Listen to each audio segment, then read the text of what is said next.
Anak-anakku sekalian, tetap kalian buka dan kalian simak Al-Quran kalian pada ayat ke-35. Kalian perhatikan. Allah subhanahu wa ta'ala berfirman, Ni'matan min indina. Ni'matan. Sebagai nikmat min indina dari sisi kami. Jadi ceritanya ketika menjelang pagi, Allah subhanahu wa ta'ala menimpahkan azab kepada umatnya Nabi Lut. Maka Allah Subhanahu wa taala memerintahkan, ya, malam sebelum pagi itu, ya, Allah memerintahkan Nabi Lut beserta keluarganya kecuali istrinya. Ya, beliau Nabi Lut dan anak-anaknya kemudian meninggalkan rumah.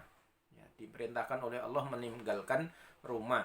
Sehingga Nabi Lut beserta putrinya ini selamat, ya, dari azab yang begitu besar, yang begitu dahsyat menimpa seluruh negeri.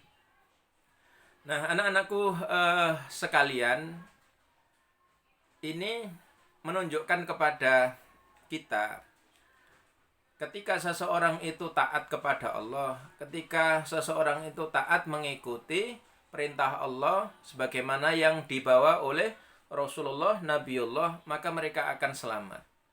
Ini yang kemudian Allah Subhanahu wa taala tegaskan pada kelanjutan ayat, kadzalika najzi man syakar.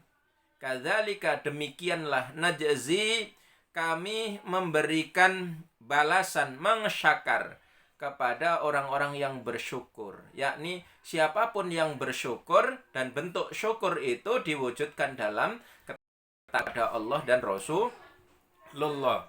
Nah, maka Allah selamatkan mereka.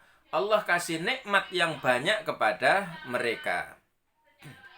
Kemudian Allah Subhanahu wa taala melanjutkan pada ayat ke-36, walaqad anzarahum, walaqad, dan sungguh, anzarahum, Nabi Lut telah memberikan peringatan kepada mereka, batsyatana, terhadap balasan atau terhadap azab kami. Jadi sebelumnya Nabi Lut itu sudah mengingatkan, sudah memberikan nasihat, peringatan kepada kaumnya agar mereka tidak durhaka kepada Allah, agar mereka tidak bermaksiat kepada Allah, agar mereka menghentikan kebiasaan buruk mereka, yakni melakukan hubungan sesama jenis, melakukan hubungan homoseksual, ya, laki-laki dengan laki-laki, yang perempuan dengan perempuan. Kalau mereka tetap melakukan ini, Allah Subhanahu wa taala akan mengazab mereka. Allah Subhanahu wa taala akan menimpahkan siksaan kepada mereka. Tapi mereka kemudian fatamarau, ya.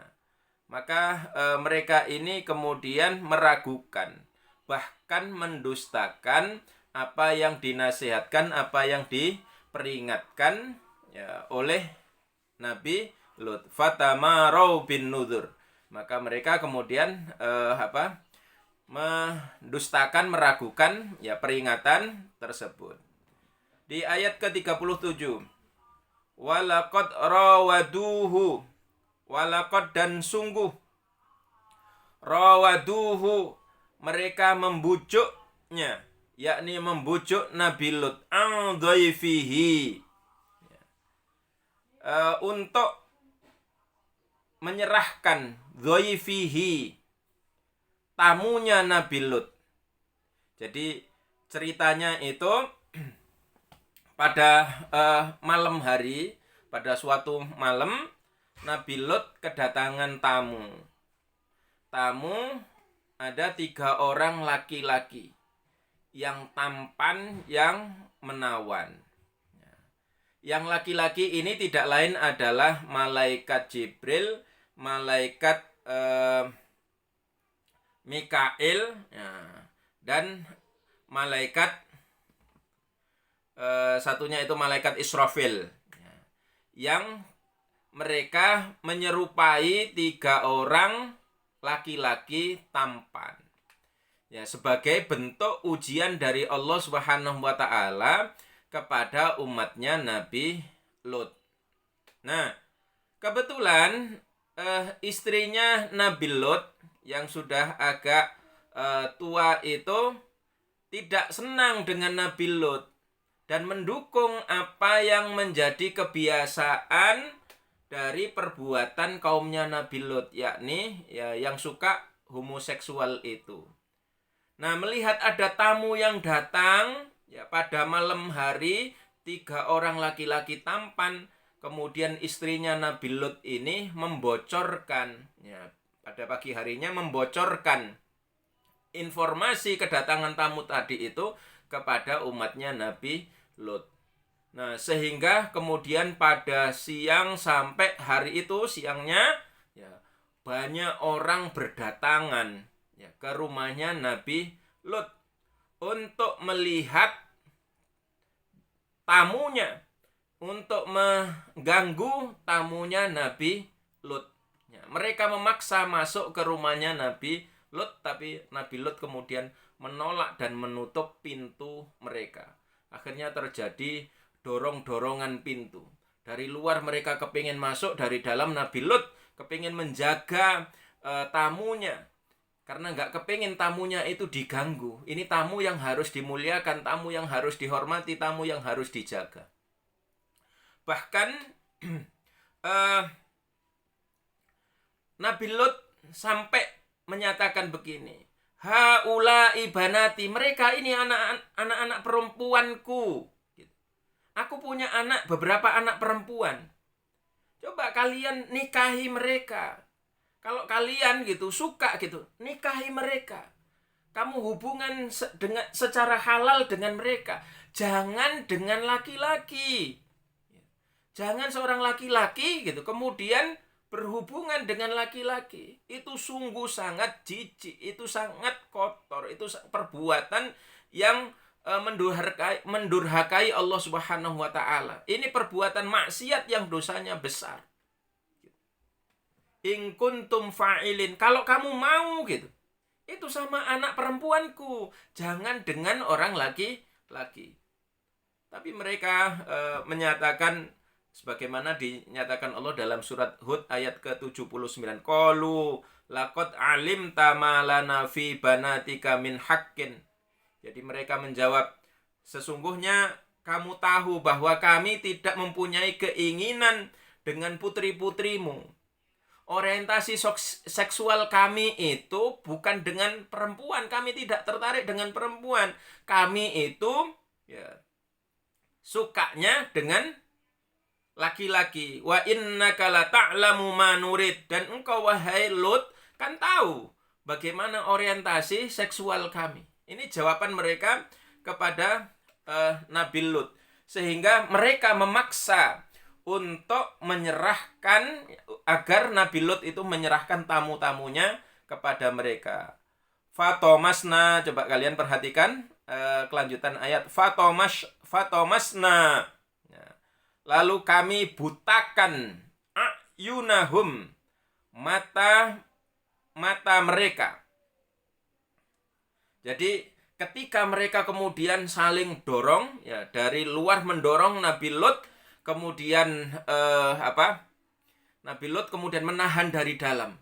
Tapi saking banyaknya dan saking kuatnya dorongan dari luar itu, akhirnya pintu itu kemudian jebol terbuka. Nah, ketika mereka masuk, kemudian keluarlah malaikat Jibril, malaikat Mikail, dan malaikat Israfil itu. Kemudian menusuk ya, mata-mata mereka itu, ya, sehingga mata mereka jadi buta.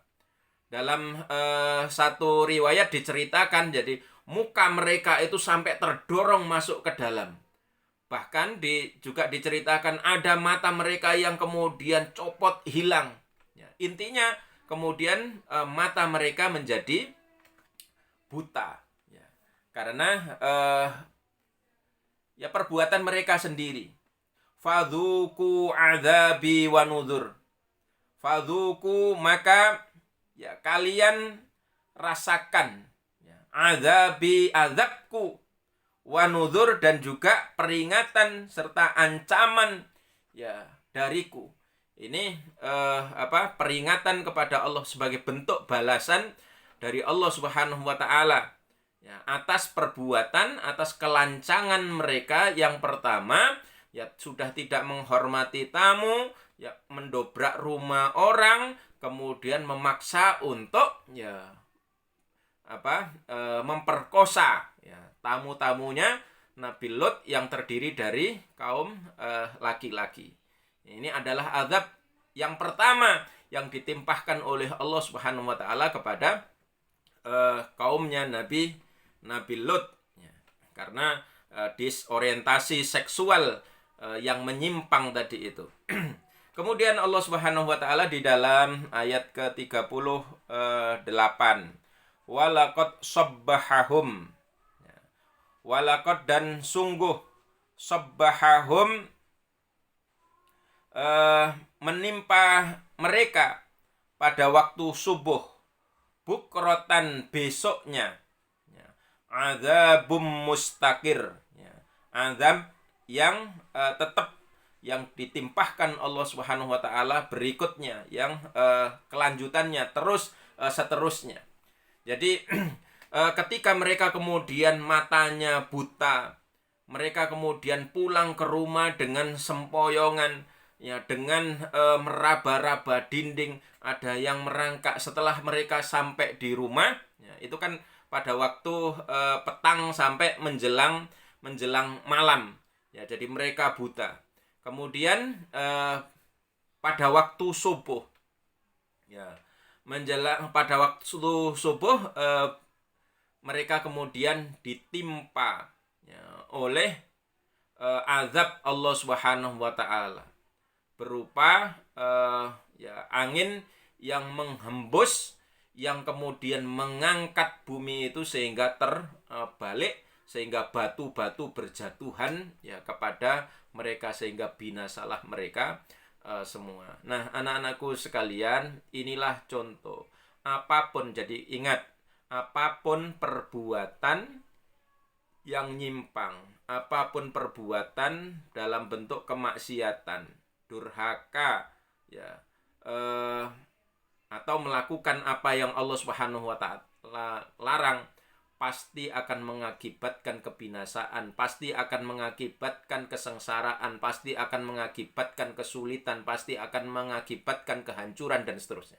Oleh karena itu, agar kita selamat, agar kita hidup tenang, bahagia ya, lakukan saja apa yang Allah Subhanahu wa taala perintahkan, kita taati apa yang Rasulullah Shallallahu alaihi wasallam ajarkan, dan jauhi segala apa yang Allah larang, dan demikian juga jauhi, tinggalkan apa yang Allah dan Rasulnya benci. Mudah-mudahan Allah Subhanahu wa taala senantiasa membimbing dan memberikan hidayah kepada kita di dalam kehidupan ini. Barakallahu fikum. Wassalamualaikum warahmatullahi wabarakatuh.